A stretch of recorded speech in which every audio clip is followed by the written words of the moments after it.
RSP జలాలతో మండలంలోని అన్ని చెరువులతో పాటు రుద్రమ్మ చెరువును నింపి ఆయకట్టు రైతులను ఆదుకోవాలని బీఆర్ఎస్ మండల పార్టీ అధ్యక్షుడు తాటికొండ సీతయ్య డిమాండ్ చేశారు. ఆదివారం మండల పరిధిలోని రుద్రమ్మ చెరువు వద్ద పార్టీ శ్రేణులతో కలిసి ఆందోళన. ఈ సందర్భంగా సీతయ్య మాట్లాడారు.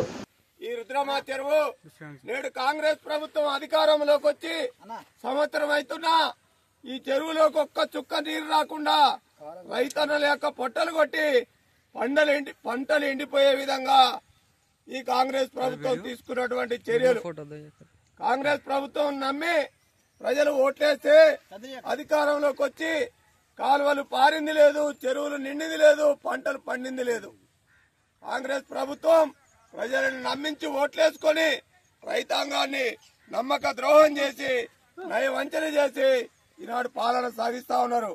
అందుకోసం ప్రజలారా ఈ రుద్రమ్మ చెరువును చూడండి ఒకసారి. కేసీఆర్ గారి పాలనలో 6 సంవత్సరాలు ఈ రుద్రమ్మ చెరువు ఎన్నడూ కూడా ఎండిపోకుండా నిండు కుండలాగా ప్రవహించినటువంటి మీరందరూ చూశారు.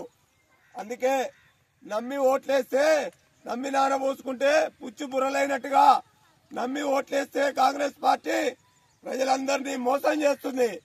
ఇప్పుడు మళ్లీ మాయమాటలు చెప్పి రేపు సర్పంచ్ ఎన్నికలలో ఎంపీటీసీ ఎన్నికలలో ఓట్లు దండుకోవాలని మళ్లీ మాయమాటలు చెప్తా ఉన్నాడు రేవంత్ రెడ్డి ముఖ్యమంత్రి.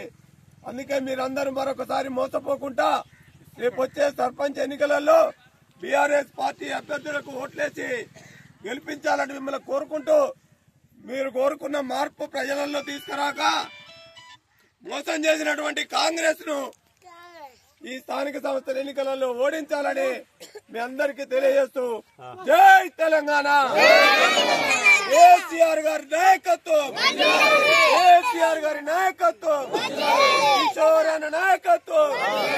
నాడు నిండిన చెరువు, నాడు నిండిన చెరువు, నాడు నిండిన చెరువు.